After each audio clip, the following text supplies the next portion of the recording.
Vamos falar sobre as ações brasileiras para investir. Estou aqui com Larissa Quaresma, responsável pela carteira das 10 ideias da Empiricus Research. Lari, obrigada mais uma vez pela participação. Eu que agradeço o convite, sempre um prazer sagrado onde investir mensal. Todo mês aqui com a gente, sempre trazendo essas análises muito importantes para o investidor. E já falando desse finalzinho de mês de fevereiro, começo de março, pois começamos com a temporada de resultados que vai até o fim do mês. Alguns resultados parecem ter decepcionado um pouco e vimos também os indicadores do final do ano mostrarem um pouco de desaceleração na nossa economia.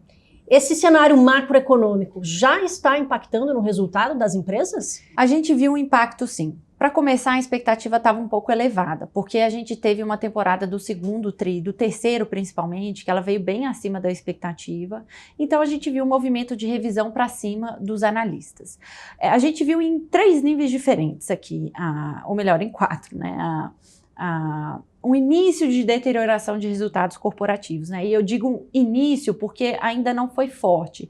A gente começa a ver resultados na foto ainda muito bons, mas algumas tendências ali que começam a apontar para um futuro um pouquinho mais desafiador, embora longe de catastrófico, que é o que está precificado hoje nas ações.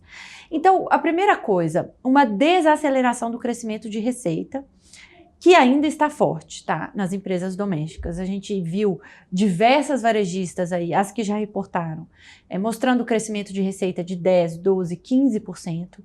Isso não é pouco, né? Para um PIB que cresce aí, em média, 1,5% ao ano, nos últimos 10 anos, que é o caso do Brasil. Mas ainda assim isso é uma desaceleração sequencial, acompanhando a desaceleração de PIB, que provavelmente vai ser reportada aí pelo IBGE para o quarto tri, tá? Então essa é uma primeira tendência.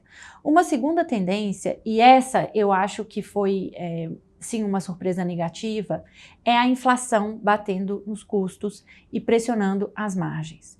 Então, o mercado de trabalho apertado, a gente viu bastante pressão em despesa administrativa, across the board, em diversos setores, né? Isso pressionando um pouco as margens das empresas. E um terceiro fator foi o dólar, né? Que conversa um pouco com esse segundo, mas empresas que têm um custo muito dolarizado, a gente viu isso de forma bastante acentuada. O dólar ali no quarto tri de 24, né, comparado com o quarto tri de 23, que foi o que está sendo reportado agora, é uma diferença de 18% na média do trimestre, né? Então, isso é muita coisa. Você pensa uma empresa que tem metade do custo dela dolarizado, né? Você tem aí de cara já uma inflação aí dos seus 9% em custos, né? Será que a empresa conseguiu reajustar? Então, assim, nem é o caso da maioria das empresas que a gente tem na carteira 10 ideias, mas falando em tendências gerais aqui para a economia doméstica, é isso, né? E uma quarta tendência que a gente viu nos resultados foi a Selic mais elevada e a curva de juros mais estressada, impactando no custo da dívida das empresas. Empresas que são pouco alavancadas, elas não sentem muito isso, mas empresas muito alavancadas, em que essa despesa de juros corrói uma parte grande do lucro, já corroía, isso já começa a pesar, né? A gente viu isso em diversos casos de empresas alavancadas. Na nossa carteira, o que foi destaque positivo? Eu destacaria o resultado do Suzano, que foi um resultado muito bom. Esse dólar 18% mais alto, ele é receita na veia, né? Como a gente falou aqui no mês passado, a empresa paradinha e já tem uma alavancagem operacional de 18%. Além de que a gente teve um aumento de volume na ordem de 18% também, e uma redução forte de custos, né? Então, eu acho que as exportadoras se deram muito bem nesse quarto trimestre. Então, assim, eu acho que essa temporada de resultados, com menos surpresas positivas, algumas negativas, mas eu diria que, no geral, até agora, mais neutra do que qualquer outra coisa, ela contribui, sim, para essa correção do Ibovespa, que foi técnica, né? Uma correção aí técnica. O Ibovespa subiu se não me engano, foi 6% em reais, né, em janeiro. Agora está fechando aí uma queda de mais ou menos 1%. Então, eu acho que é natural, acho até... Não me chama muita atenção essa correção de fevereiro. Para março, temos mais uma alta contratada para a Selic, 14,25%. Quando a gente analisa os ativos de risco, eles já estão precificados para essa Selic ou ainda pode impactar mais para esse mês? Minha opinião, os ativos de risco estão precificados para mais do que essa alta de 1 ponto percentual, né? Aliás, assim, se a gente olhar para a curva de juros, né, precifica uma Selic terminal aí de 15,5%. Já chegou a quase 16% de Selic terminal. Então, eu acho que essa alta está mais do que precificada. A grande dúvida é o que vai ser sinalizado na comunicação a respeito dos próximos passos. Porque até agora, o Banco Central do Gabriel Galípolo, né, que é o novo presidente desde janeiro, ele só fez o que o mandato anterior prometeu. E isso inclui a reunião de março. Esse 1 ponto percentual vai ser simplesmente uma execução da promessa. Daqui para frente, né, a partir da comunicação, é que a gente vai ver realmente qual é a postura decisória, né, da nova gestão da autarquia. Então, isso é um ponto de muita atenção. Embora, eu acho que o Banco Central vai manter uma postura técnica, um novo Banco Central, né, uma postura independente, né, seria um tiro no pé gigantesco se ele não fizesse isso. Então, eu acho que vai nessa linha, o que seria bom para a queima de prêmio de longo prazo na curva de juros. E a gente está começando a ver no mercado uma certa exaustão desse movimento de deterioração de expectativa para as variáveis macroeconômicas. Então, o último relatório Focus, que é aquele que o Banco Central aglutina as projeções das instituições financeiras, né, para as variáveis macroeconômicas, ele mostrou pela primeira vez em 4 meses uma Selic terminal para 2025 menor, ou seja, uma queda na projeção de Selic. Antes, a taxa terminal para 2025 era 15,25% e agora está em 15%, tá? Então, isso não quer dizer que a economia está bombando, que a inflação está diminuindo, não é isso. Quer dizer uma correção de exagero mesmo, que é uma tecla que a gente vem batendo há muito tempo. Então, assim, voltando à sua pergunta inicial, o cenário não é bom, o juro vai subir bastante, embora não seja tão ruim quanto está nos preços. E é aí que a gente continua enxergando a assimetria, né? Outro fator que também está no radar e tem preocupado os investidores é a questão das tarifas de Donald Trump em relação a outros países, guerra comercial, como a gente anda falando nos últimos tempos. Como é que fica para as empresas brasileiras? Elas devem sentir um pouco mais de pressão? Felizmente, o Brasil e a América Latina como um todo, excluindo o México, que tem acordos bilaterais de livre comércio e por isso está bastante na mira, a América Latina está um pouco fora da mira do Trump, tá? Por uma questão de relevância, por uma questão de não ter nenhum acordo de livre comércio, né, que o México exporta e importa para os Estados Unidos praticamente com isenção em tudo, né? Então, e a América Latina já tem um equilíbrio maior entre as tarifações, tá? Então, assim, estamos fora do foco e isso é bom para as nossas empresas, tá? Dito isso, o que preocupa é a questão do que ele tem chamado de reciprocidade nas taxas, né? Em diversos produtos, o Brasil tarifa mais os Estados Unidos do que os Estados Unidos tarifam o Brasil. Então, para alguns setores, isso pode ser uma preocupação. Mas ainda assim, mesmo se ele levar a cabo essa questão da reciprocidade tarifária, a gente pode ter um saldo final positivo para as nossas empresas, por a gente ganhar participação no comércio com outros países que os Estados Unidos perdem. Agora, esse não é o nosso cenário base. O nosso cenário base é que o Trump está colocando tudo isso na mesa para ele forçar uma negociação, né? E uma negociação de que ele usa a guerra comercial como moeda de troca para ele ter outras coisas, como a gente viu no caso do combate ao narcotráfico no México, né? Mais uma vez aí ele adiou a implementação de tarifas, né, em diversos países que recuaram, prometeram, né, fazer algumas outras coisas que são do interesse dos Estados Unidos. Então o cenário base é que vai continuar bastante ruído sobre a questão tarifária, mas que no fundo vai ser um ruído negocial para conseguir outras coisas, né? O comércio internacional, ele não deve ser tão impactado quanto se teme no mercado. Agora, um efeito que existe sim, e esse é mais para os Estados Unidos do que para os outros, toda essa incerteza envolvendo o comércio global, né, principalmente assim nos Estados Unidos, Isso é um indicador antecedente ruim para o nível de atividade nos Estados Unidos. E quando a gente olha para esse índice de incerteza de política econômica, né, ele subiu bastante e está compatível com o mesmo nível do início do primeiro mandato Trump. E isso, né, a questão das tarifas, ela pode ser um ofensor para a atividade dos Estados Unidos.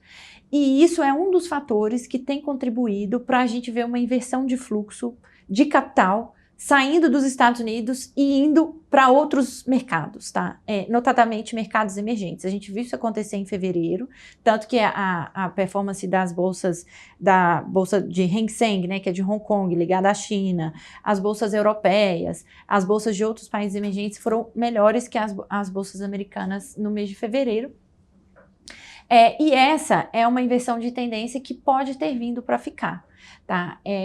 Porque não só pela questão da tarifação, mas tem uma questão geopolítica, né? Os Estados Unidos ele está rompendo paradigma, porque está se alinhando à Rússia, em detrimento da União Europeia. A Rússia tradicionalmente é um aliado da China junto com a Coreia do Norte, então a gente tem aqui um núcleo de poder sendo, de certa forma, estremecido, né?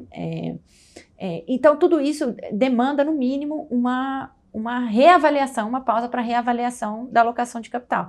E aí a gente vê aquela tese do excepcionalismo americano, que não existe nada para investir, não vale a pena investir mais nada além da inteligência artificial americana, as big techs americanas. Então isso vai perdendo um pouco de força porque começam a ser colocados alguns pontos de interrogação. A Europa está com resultados corporativos bons, um partido mais conservador venceu as eleições na Alemanha, a China começa a mostrar sinais de estabilização no mercado imobiliário, o ambiente de negócio começa a melhorar para as empresas de tecnologia chinesas, e o Brasil ele vai nessa rebarba, né? Por tabela, assim, a gente é um mercado emergente e a gente está ali no basket, na cesta de mercados emergentes.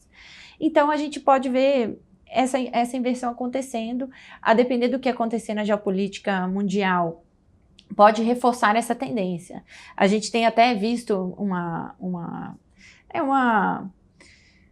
analogia aqui interessante feita, né? Antes o siglo era AI, que é All In on Artificial Intelligence. E muitos gestores, analistas lá fora têm falado em trocar isso pelo BIG, que é Bonds International e Gold. Títulos de renda fixa, bolsas internacionais, que não americana, e ouro.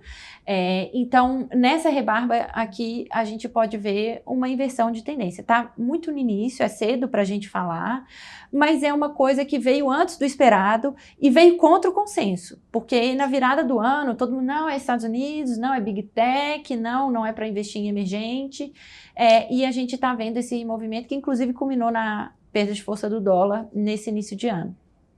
Então, é algo para monitorar. Vai ter o super quarta no mês de março, provavelmente vai ser manutenção de juros lá nos Estados Unidos, né? Então, o cenário global vai ser super importante. Lembrando, né? Até agora, nós já recebemos 11 bilhões de reais em capital estrangeiro na nossa bolsa aqui. Então, a tecla que a gente vem batendo, posicionamento leve. O gringo já tinha tirado 30 bilhões em 2024. Então, a gente pode estar diante aí de um ambiente internacional mais favorável para a Bolsa Brasileira.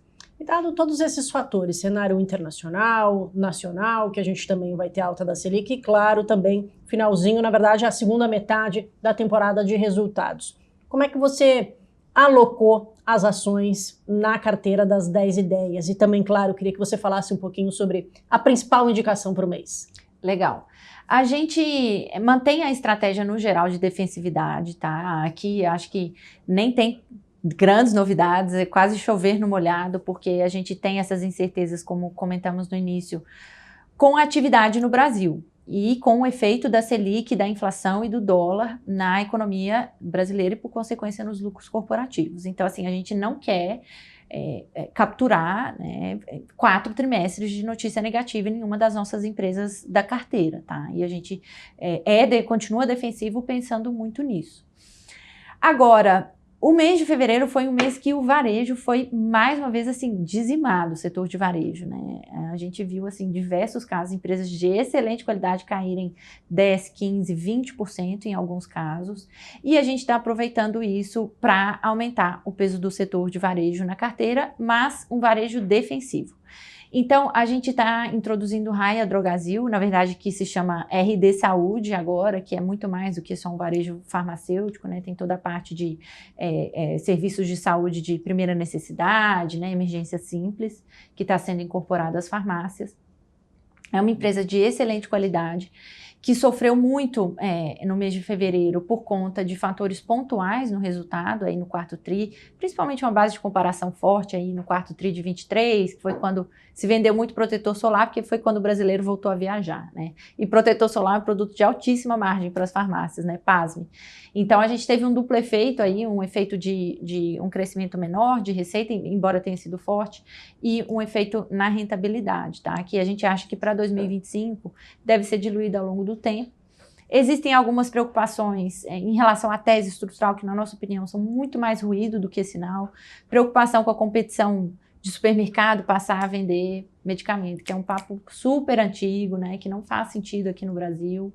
Também tem a preocupação com o reajuste de medicamento, que esse ano vai ser abaixo da inflação no Brasil, mas no caso da RD Saúde, ela tem muita gordura, porque ela trabalha abaixo do preço regulatório, então ela tem gordura para, com esse fechamento de desconto, conseguir repassar a inflação inteira. Então, empresas de excelente qualidade, hoje a gente consegue comprar 21 vezes preço sobre lucro, que quando a gente olha para a Bolsa como um todo, né, é caro, mas é uma empresa que tem um ROIC marginal de 25%, 24% para ser mais precisa, e vai crescer seus 15% ao ano, né? Então, assim, historicamente, né, esse múltiplo, ele é 30% abaixo da média de 5 anos. Então, a gente aproveita essa oportunidade para colocar o varejo defensivo, parece um posicionamento técnico legal, parece uma reação um pouquinho exagerada, lembrando que, né, RD é uma ação que os fundos, né, o institucional, ele gosta, né, e o gringo gosta muito dessa ação. Então, com essa reversão de fluxo, né, a gente pode ver isso se beneficiando aí. Para liberar espaço, a gente tira SLC, que foi uma ação que performou bem, né, nesse mês de fevereiro, a despeito do dólar mais fraco, muito com essa percepção que a safra de soja deve ser muito forte, né, nesse ano no Brasil, lembrando que o ano safra termina ali no final de março, né. Mas já andou muito, na nossa opinião, isso já está no preço, então a gente faz esse ajuste tático aí, mas sem grandes mudanças, continuamos defensivos. RD Saúde entrou para a carteira das 10 ideias em março. Para conferir o relatório completo, só clicar no link da descrição, totalmente de graça para você.